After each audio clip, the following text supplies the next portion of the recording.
Good afternoon. We're making pumpkin whoopie pies here today. So if you hear the timer beep, just give me a little grace.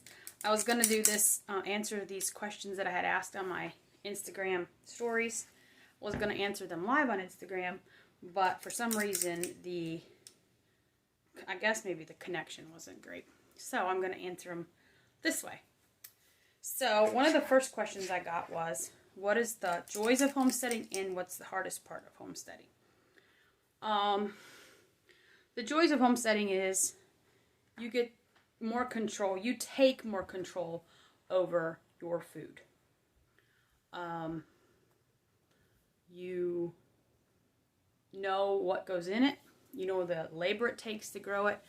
And then you have the satisfaction at the end of the day or the month or the year of it being yours. You did it and eating it. So I think that's the biggest joy for us. We grow meat, basically our meat here. We're not having too good a luck with the garden because of insect pressure.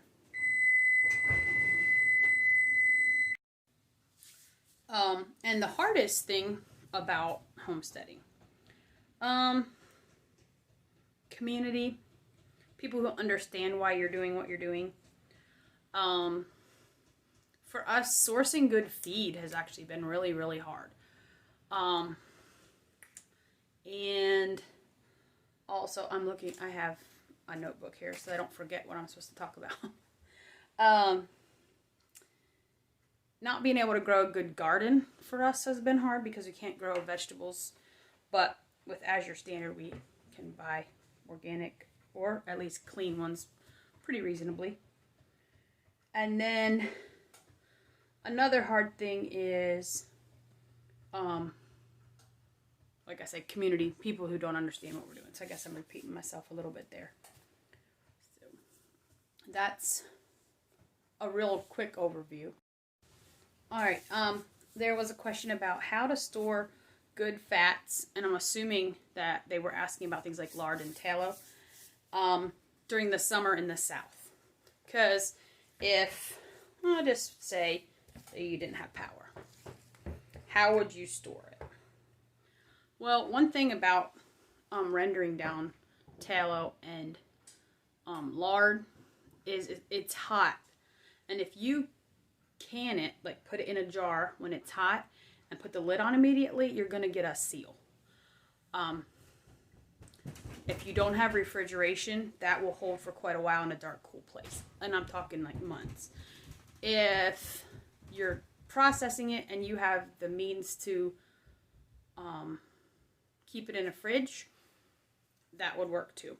I know that a lot of our ancestors would have kept them just in their root cellar in a closed container where it was cool. So just find your coolest spot to keep stuff like that, if that makes sense. All right, another question that I got was, how could we have clean drinking water if we have no way to run our well? If the well or city water isn't working, how could we have clean water? First thing you want to have before you get to the point of not having power to get the water is, unless you're on a tested spring high up in the mountains, sorry, I've got somebody running around upstairs, then you need to be filtering your water anyway. So we use a Berkey, and we have the arsenic and chlorine filters as well as the black filters. And so I would filter water. Now, where would I get that water? That's the other question. All right, where would I get that water? Well, again, this is something you want to prep a little ahead of time. If you want to have some water bottles stashed in a cool, dark place, that's your that's your prerogative. I personally don't want to drink any water out of plastic. Just, again, that's my personal preference. So what I've done is I've filtered water through the Berkey, and then I've brought it to a boil, and I've put it in gallon jars and put the lid on, and it's hot, so when it cools, it seals. Probably not a perfect seal, but the water's clean, it's been filtered, and it's been boiled, and it's in a sealed container, nice and tight. I use gallon pickle jars, and you can ask around. There's people that you can buy gallon jars. You could even do it in half-gallon jars. The other thing that I've done, if I know we're going to be out of power, is I've filtered water and I've filled up our 5-gallon drink jug, because I know that's a food grade container. You could also store filtered water, filter it through the Berkey or whatever filter you're using, and store it in food grade buckets. That, I wouldn't want to do that for long term, but if I was, right, short term. So that's one thing I would do for having some storage of water. Baking cookies, if I haven't said that already. So where would we get water if there's no power to get it from your faucets? If you don't have a gravity system where, say, your well or your spring is higher than the house and it gravity feeds, then you're going to need some other place to get water. So what about a rain barrel? If you don't have a rain barrel, you have some kind of containers, you have coolers, you have something that will hold water. Put it under the rain spouts, put it under the downspouts. And then if you have a stream near you or a pond and you have a way to filter it to drink. Now, if you're just flushing the toilets, if you're, watering your house plants, that's one thing. You can just use it from the stream. But if you're drinking it, even if you're bathing in it, I would want to boil it. And yeah, if you don't have a way to filter it, at least boil it, but preferably filter it and then boil it if it's coming from a stream or a pond. So that's where you would get water. Rain barrel, pond, or stream, but be sure to filter. Sorry, I'm sparing y'all from hearing the timer. So those are some things that you're going to want to have in the event of anything, is clean water. So I wouldn't wait to have a way to filter water, and find you some way to have a rain barrel, and go ahead and store some water. Hey, why not? Another question that was asked on my stories was how to cook without power. Now this is one I'm actually still working on myself. So if I needed to cook without my stove, probably first thing we would do is cook over our fire pit. And that would be a learning curve. But if you've got an oven, just take an oven rack out. They're heat proof. Set it on some stones over your fire pit. Make you a fire pit. And your cast iron is all heat proof. So you're set up to at least warm up food if you need to that way. Some other options would be having a generator, so you could plug in a hot plate. But if you have a generator, you can have fuel for however long you're going to need to use it. The other thing would be a rocket stove. You have to look up that. That's pretty interesting, and there's a lot of ways to make those. Solar ovens, those of course you would want to have them now and not wait until you need it. Propane grill, of course you're going to need propane. So, you'd want to have several things of propane. A charcoal grill. Charcoal grill, you could also burn small pieces of firewood in, to make your coals and heat.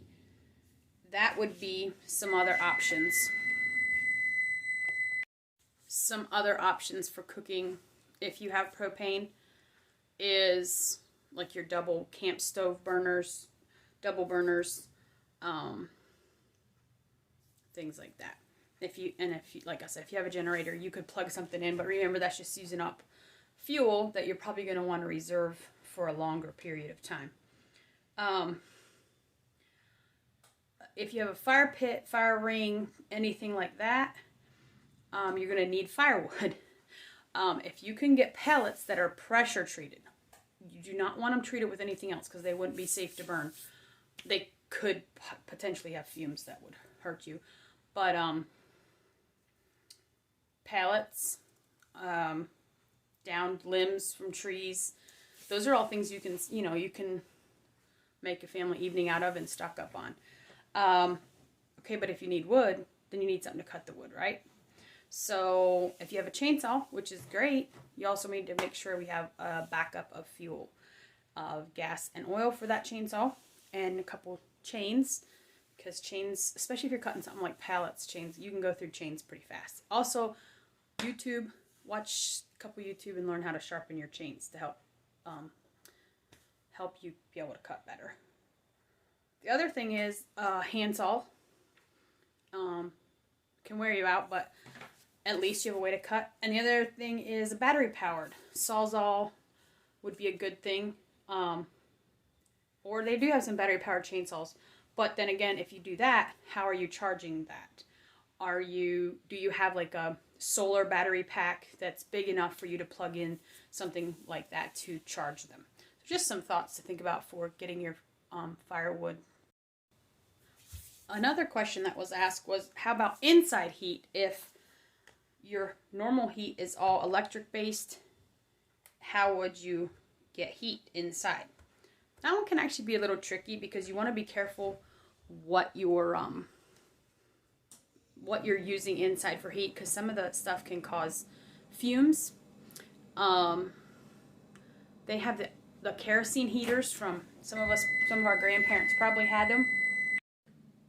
I remember my grandparents having a kerosene heater in the house, and they are dangerous.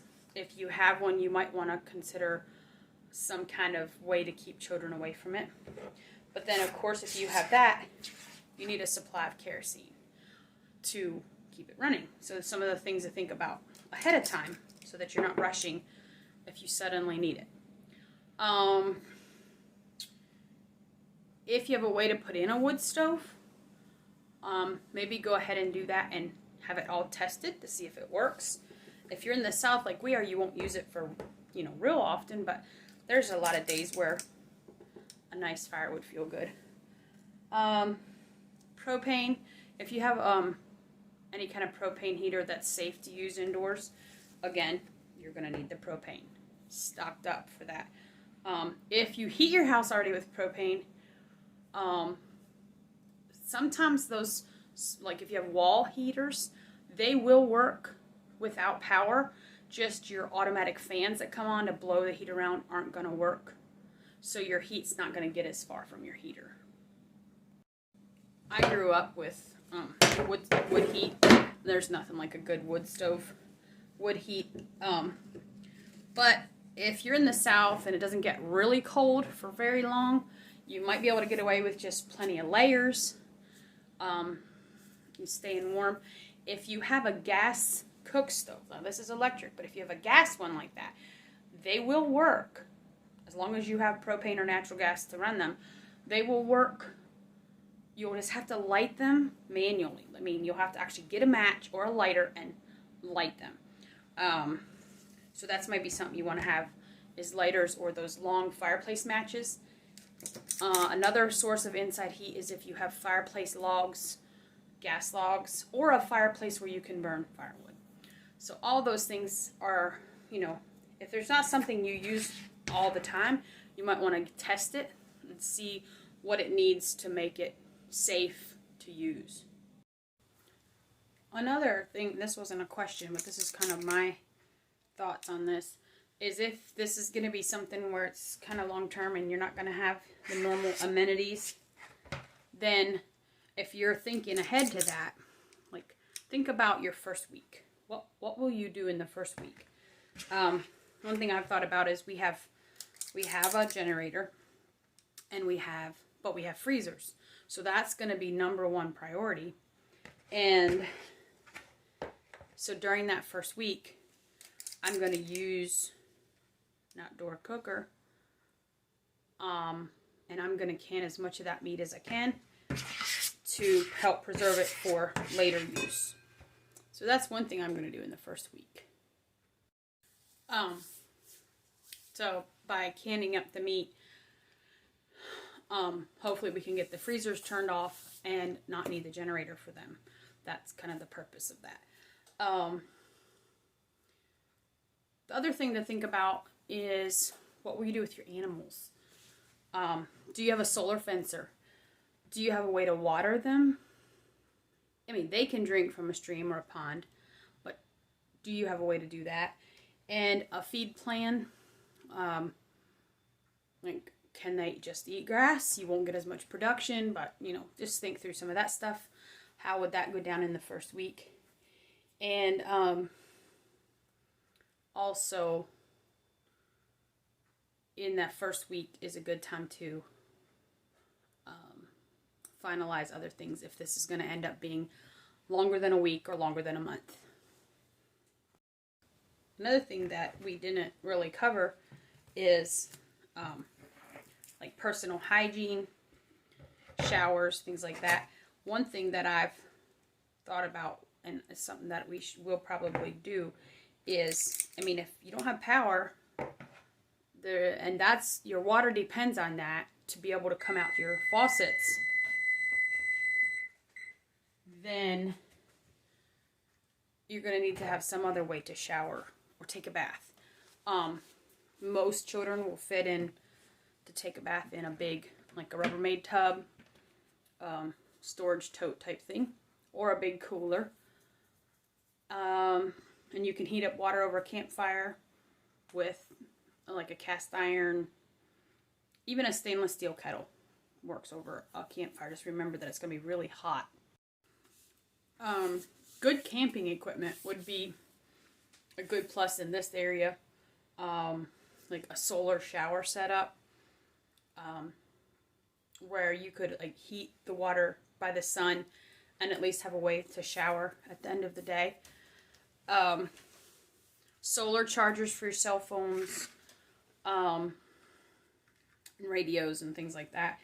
And good coolers. Coolers are not, I mean, they hold water. They can keep your food hot.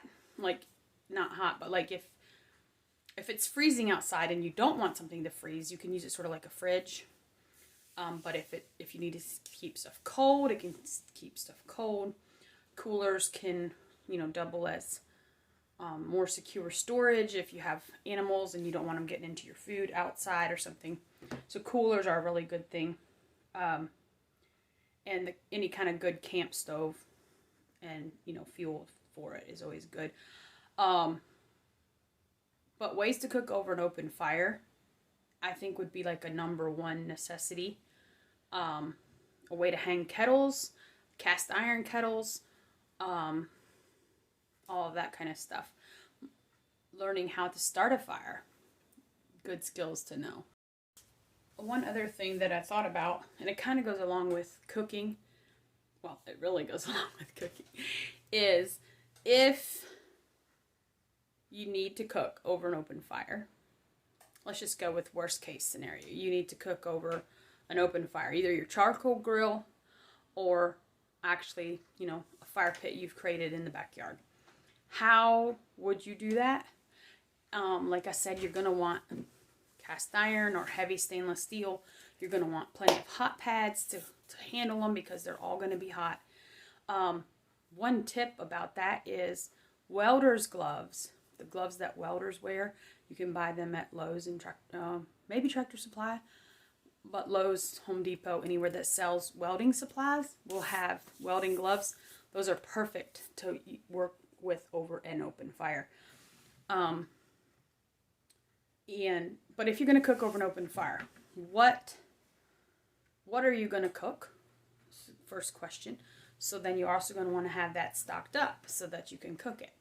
So let's say you pick, how do you know what to stock? Pick 3 favorite meals. Like 3 meals that are your family's favorite. So let's say they like soup, they like rice and beans in a tortilla shell, and they like pizza. Okay, so how could you do those over an open fire? Think through that. And then have the ingredients for that stocked.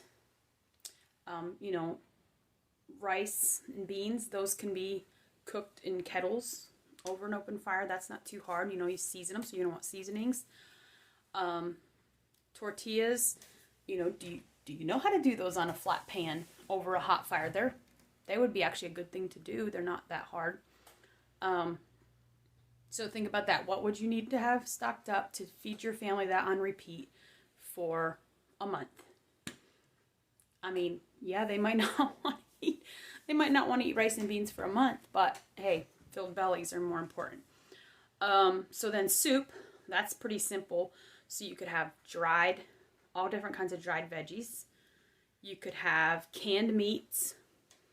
You could have, of course, rice, lentils, beans. All that stuff works in soup. And if you start with the filtered water and you have seasonings, you can make a pretty healthy soup. If you want to add something to the soup, you could always do what's called rivels or noodles. If you have eggs, you can crack an egg or two in a bowl and mix in flour, whatever kind of flour you're using, until you can't mix anymore, and then just drop it by little pieces into your soup. And then you have this little dumplings like floating in your soup. So that would be something. So could you have the supplies for that to go for an unlimited amount of time? And then pizza. So you're going to need some kind of crust. Here we can go back to the tortillas. They make a great pizza crust. So if you have the ingredients for that, whatever kind you choose, corn or flour, you can also use them for pizza crust. Or you can make a pizza crust with, your flour, water, oil, and yeast. You need to have those supplies on hand if that's the kind you want to make. And the other thing would be your toppings. So if you have canned meat, you have pepperoni, you have things like that on hand. They, that's just something to think about. The other thing that is easy meals is if you have potatoes, sweet potatoes or white potatoes, you can always cook them in the coals of a fire. And, if you have canned meat of some kind, you can have canned meat with them. Or if you have fresh wild meat, that's something you can do over an open fire. And just be creative. Like, what's your family's favorite foods? How's a simple way to prepare it for the long term? And that's a good thing to think about stocking up. If your family just despises rice and beans, well, then don't stock rice and beans. Stock something they actually like to eat. So that's just another thought I had. I don't think that, we need to stress, but it is not wrong to be prepared. And would rather be prepared and never need it than need it and never have been prepared. And that's the one thing that I just wanted to share, some ideas that I have and use and I'm working on. And maybe they can be helpful to you as you think about things you might need if you didn't have amenities that you're used to. Have a great